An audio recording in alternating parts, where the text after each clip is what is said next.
Jumat 19 November pukul 8 malam live di Kompas TV.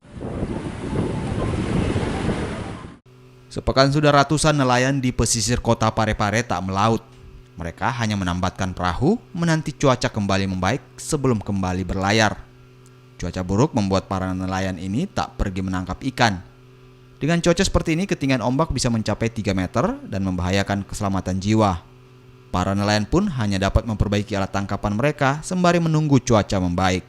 Turun melaut, Pak.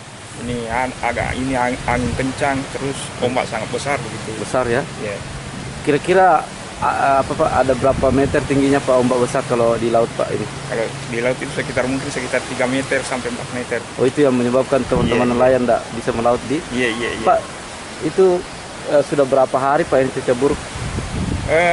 Hampir sudah 2 pekan begitu. 2 pekan ya? Iya. Pak, selain mencari ikan, apa yang dilakukan nelayan Pak kalau tinggal saja begini dalam keadaan cuaca buruk? Ya kalau cuaca kayak dalam keadaan begini mungkin tidak bisa melaut. Jadi begitu nganggur.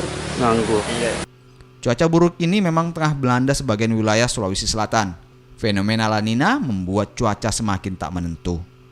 Sudin Samsudin, Kompas TV, Parepare, Sulawesi Selatan.